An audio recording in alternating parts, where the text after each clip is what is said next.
Connection is not a soft skill, it is the skill. Everything else is downstream. Teams think they have a communication problem when what they usually have is a connection problem. I am here to bring people back together.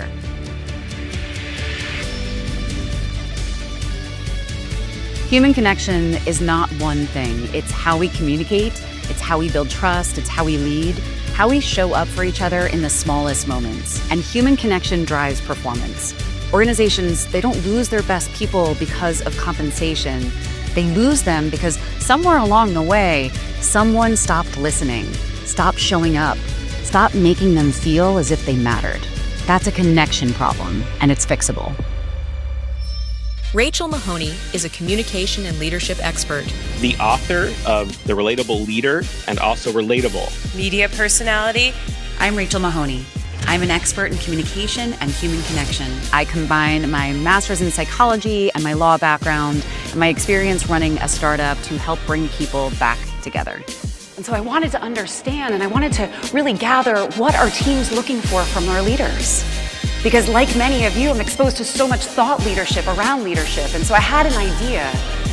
But when I did my study, the top trait shocked me. Because the top trait that came back was respect.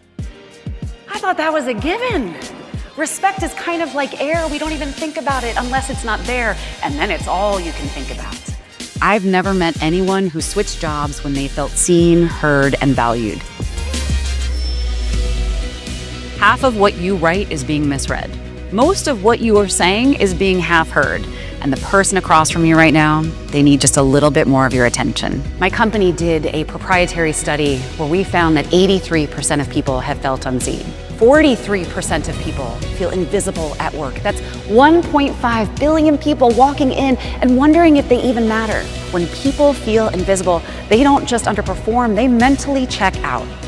They stop contributing ideas and they do the absolute minimum. And eventually they leave and they take their knowledge and their relationships and their contributions and potential with them. It is organizational hemorrhaging. Nobody ever quit because they thought the mission statement wasn't inspiring enough. We think we know what our teams need. We have a budget for it and everything. We gave everyone a standing desk and we call it wellness. Well, guess what? Dave is still miserable.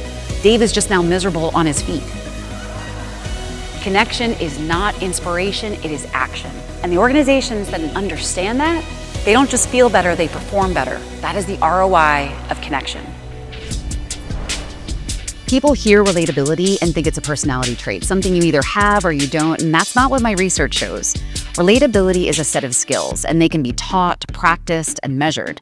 Research shows it takes people 60 seconds for someone's perception to shift of who you are, to start sharing, is to start identifying what do we have in common. Listen, I'm not saying to pick up the phone with your client and be like, what do you like? Do you like golf? I love golf. That's not what I'm trying to aim for here. But what I am trying to aim for is what if we did ask a couple questions? What if we did have a different kind of conversation? So this is the part where I get a little jealous of other speakers. Everyone has these great acronyms and they get to fit their teachings into something like LEAD or SPARK or STAR. And I have tried, trust me, I have tried, but all I have is KAKAI. Connect, communicate, inspire. But KAKAI is the map to relatable leadership. A title makes you a manager.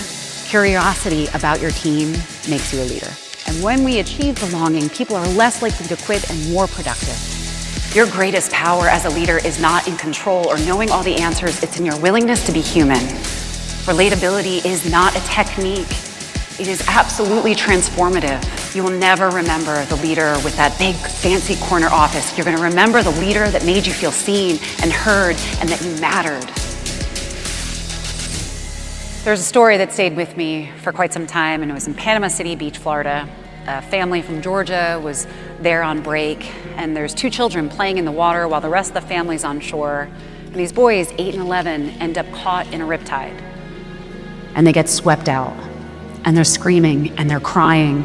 And the mom gets up without even thinking and swims out and gets stuck herself. And then the grandmother does the same exact thing.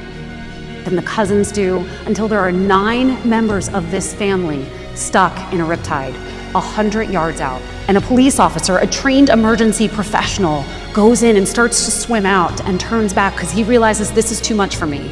And so the people on the beach that are sitting there, and there's no lifeguards on duty at the time, but all the people on the beach are thinking, oh my gosh, I am witnessing a tragedy. And a woman on the beach stands up and says, what if we link arms? And one person turns into 2, turns into 3, and into 10, 20, 40, 80 people linked arms. Some of these people couldn't even swim. And they went all the way from the shoreline to 100 yards out. That is a football field away into the ocean. And do you know what they did? They were able to get every single one of those family members back to shore safely. And I look at this story and I think about those people on the beach and I think that's leadership. That's the power of connection. We are more powerful and we are better when we are connected to one another. We are stronger and more capable. And that is my invitation to you today. Who are you willing to link arms with?